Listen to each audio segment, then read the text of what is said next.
नमस्कार viewers, welcome to my new video. आजकल TV पे, सोशल मीडिया पे, न्यूज़ पे हर जगह पहलगाम ही छाया हुआ है। वैसे क्यों ना हो, जिस तरह से चुन चुन कर हिंदुओं को बेरहमी से मारा गया है, मैंने तो जब पहली बार टीवी पे न्यूज़ में देखा, मेरा तो खून खौल गया था। और मैं समझती हूँ हर वो इंसान जो दिल से भारतीय है, उसका खून ज़रूर खौला होगा। और हर भारतीय की तरह मैं भी आज उम्मीद लगाकर बैठी हूँ कि इस बार भारत कुछ कड़ा रुख ज़रूर अपनाएगा, कुछ स्ट्रॉन्ग एक्शन ज़रूर लेगा। क्योंकि भाई कब तक टॉलरेट करें इन टेररिस्ट के नापाक हरकतों को, आखिर हम कब तक टॉलरेट करें। पर आज मैं यहाँ पॉलिटिकल डिस्कशन करने नहीं आई हूँ। मैं एक क्लिनिकल हिप्नोथेरेपिस्ट हूँ, मैं एक पास्ट लाइफ रिग्रेशन थेरेपिस्ट हूँ और मेरा काम है लोगों को हील करना, उनके पेन से, उनके ग्रीफ से, उनके दर्द से। जहाँ तक हो सके मैं उनको निजात दिला सकूँ, उनके दर्द को, तकलीफ़ को जहाँ तक हो सके कम कर सकूँ, ये मेरा काम है।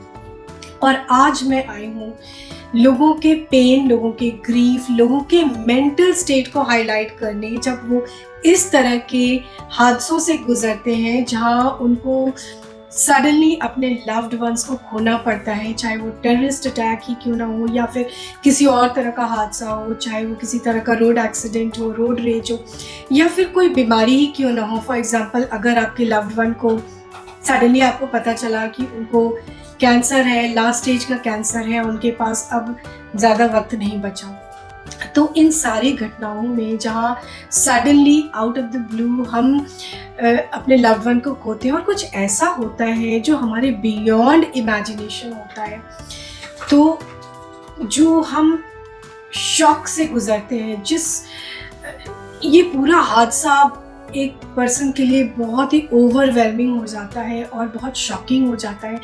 और उस वक्त एक पर्सन किस मेंटल स्टेट से गुजरता है, मैं आज इस वीडियो में डिस्कस करना चाहती हूँ। वैसे तो देखिए, हम और आप उनके दुख को पूरी तरह से कभी भी क्या समझ पाएंगे, क्योंकि वो कहते हैं ना कि जिस तन लागे सोई जाने, कोई न जाने पीड़ पर आई। जो जिस पे गुजरती है वही अपने दुख को समझ सकता है, बाकी हम और आप तो सिर्फ समझने की कोशिश ही कर सकते हैं। मगर मैं जो थेरेपी का काम करती हूँ उसमें इस तरह के ग्रीफ, इस तरह के पेन से बहुत हद तक रिलीफ मिल सकता है। मगर आइए पहले समझते हैं कि जब हम अपनों को लूज़ करते हैं इस तरह के हादसों में, तो हम किस तरह के मेंटल स्टेट से गुजरते हैं। जब किसी हादसे में हम अपने लव्ड वन को खोते हैं तो मेंटली सबसे पहले जिस स्टेज से हम गुजरते हैं वो है डिनायल। यानी कि माइंड एक्सेप्ट ही नहीं कर पा रहा होता है कि एक्चुअली मेरे साथ इस तरह का हादसा हो गया है और मेरा हस्बैंड, मेरा बेटा जो अभी एक मोमेंट पहले मेरे साथ था, वो अब नहीं रहा, उसकी डेथ हो गई, वो चला गया। इस बात को हम एक्सेप्ट ही नहीं कर पा रहे होते हैं, क्योंकि ये शॉक इतना बड़ा होता है कि शॉक से, और ये पूरा जो हादसा होता है वो इतना ओवरवेलमिंग होता है कि माइंड काइंड ऑफ शॉक से नम हो जाता है। नम होना यानी कि almost kind of freeze mode में चला जाता है, और इस वजह से हमारे आसपास जो भी घटनाएं हो रही होती हैं उसको माइंड लॉजिकली प्रोसेस ही नहीं कर पाता है, और इस वजह से इस पूरी घटना को विश्वास कर पाना मुश्किल हो जाता है। कई बार तो बॉडी भी एक फ्रीज मोड में चला जाता है।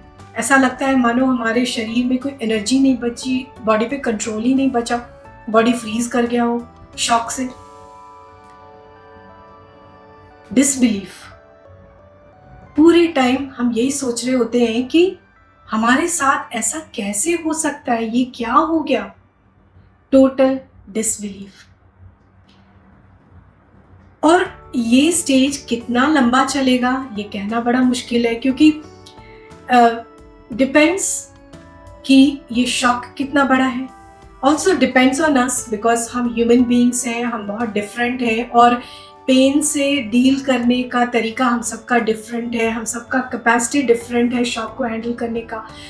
तो एक हफ्ते, 1 महीने, 6 महीने, 1 साल, 10 साल या फिर पूरी लाइफ टाइम हो सकता है हम इस को एक्सेप्ट ही ना कर पाए, हम डिसबिलीफ में निकाल दें कि मेरे साथ ऐसा कैसे हो सकता है, मानो ये एक सपना है, ये रियल नहीं है।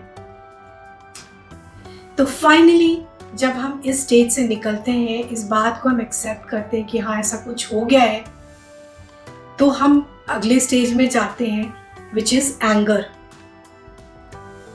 और इस स्टेज में हमें बहुत ज़्यादा गुस्सा आता है, कई बार खुद पे। मैंने ही अपने हस्बैंड को बोला था कि चलो कश्मीर चलते हैं वेकेशन के लिए, या मैंने ही हस्बैंड को बोला था आज मैं खाना नहीं बना रही हूँ, चलो बाहर चलते हैं डिनर के लिए। उन्होंने गाड़ी निकाली और ये हादसा हो गया। खुद पे गुस्सा, गिल्ट, मैंने क्यों बोला, या फिर हम किसी दूसरे को ब्लेम करते। उसने मुझे बोला भाभी इस बार चले जाओ कश्मीर घूमने, बहुत खूबसूरत जगह है, मैं तो घूम के आया। या उसने मुझे बोला चलो सेलिब्रेट करते हैं, बाहर खाते हैं, मैं तो खाना बनाने वाली थी, मुझे तो जाना भी नहीं था मगर उसने बोला। या फिर सोसाइटी, हिंदुत्व, या हमारा तो सोसाइटी ही ऐसा है, हमारा सोसाइटी का माइंडसेट ही ऐसा, हम है ही ऐसे, इस वजह से मेरे साथ ऐसा हुआ। कई बार तो हम अपने लव्ड वन को ही ब्लेम करते हैं, तुम मुझे छोड़ के ऐसी हालत में कैसे जा सकते हो, अभी तो हमारी पूरी जिंदगी पड़ी थी, मैं तो चैन से मर भी नहीं सकती, अभी इन 2 बच्चों का मैं क्या करूं, मुझे तो जीना ही पड़ेगा, अब ये पहाड़ जैसी जिंदगी मैं कैसे काटूंगी। या कई बार हम भगवान को भी ब्लेम करते हैं, गुस्सा दिखाते हैं कि तुमने मेरे साथ ऐसा क्यों किया, मैं इतना बड़ा पनिशमेंट क्यों दिया, मैंने तो कभी किसी को थप्पड़ भी नहीं मारा था। तो फाइनली जब हम एंगर के फेज से निकलते हैं तो थर्ड फेज जो है दैट इज सैडनेस या डिप्रेशन। हम बहुत दुखी रहने लगते हैं स्टेज में, हमें डिप्रेशन सा होने लगता है, कई बार तो एक्यूट डिप्रेशन भी हो जाता है। और इस फेज में हमारे माइंड में बार बार वो घटना, वो हादसा रिप्ले होता रहता है, सुबह से शाम तक हम वही सोच रहे होते हैं और पूरे टाइम हम डिप्रेस स्टेट में बैठे होते हैं। अब देखिए ये जो सेकेंड और थर्ड फेज है एंगर और डिप्रेशन, ये आगे पीछे भी हो सकता है पहले सैडनेस आए और एंगर बाद में आए, या हो सकता है ये एक साथ ही चले कि आज मुझे बहुत तेज गुस्सा आ रहा है और कल मैं फिर डिप्रेस्ड फील करूं, राइट। इनका कोई ऑर्डर, इन स्टेजेस का कोई ऐसा स्पेसिफिक ऑर्डर नहीं होता। तो जब हम एंगर और डिप्रेशन से निकलते हैं तो अगला जो स्टेज होता है वो है बार्गेन। तो फाइनली हम ऐसी जगह पहुंचते हैं जहां हम भगवान से, ऊपर वाले से बार्गेन करते हैं कि एक बार मौका दे दो प्लीज, एक चांस और दे दो मुझे, तुम जैसे बोलोगे मैं वैसे रहूंगी, मैं हर दिन पूजा करूंगी, मैं हर मंगलवार को लड्डू चढ़ाऊंगी हनुमान जी के मंदिर पे, मैं उससे भी नहीं लड़ूंगी, मैं उसको भी संभाल लूंगी, तुम जैसे रखोगे मैं वैसे रखूंगी, प्लीज़ गॉड, प्लीज़ भगवान, प्लीज़ अल्लाह, कुछ करो, मुझे लाइफ में एक मौका दे दो, मुझे ऐसे पनिश मत करो। And finally we come to the stage of acceptance. और एक्सेप्टेंस का ये मतलब बिल्कुल नहीं होता कि हम सारी बातों को भूल गए and I am back to normal, क्योंकि देखिए भूलना तो बिल्कुल इम्पॉसिबल है, हम भूल ही नहीं सकते। एक्सेप्टेंस का सिर्फ इतना मतलब होता है कि हाँ फाइनली मेरे माइंड ने एक्सेप्ट कर लिया है कि ये हादसा हुआ और मैंने अपने हस्बैंड को, अपने बेटे को, अपने जो भी वो लव्ड वन है वो फाइनली अब नहीं रहे, वो चले गए और मेरे जीवन की अब यही रियलिटी है और इसी रियलिटी के साथ अब बाकी का जीवन मुझे जीना है। और जब हम इस रियलिटी को एक्सेप्ट कर लेते हैं तो ऐसे में हमारे माइंड में 24 घंटे वो घटना रिप्ले नहीं हो रहा होता है।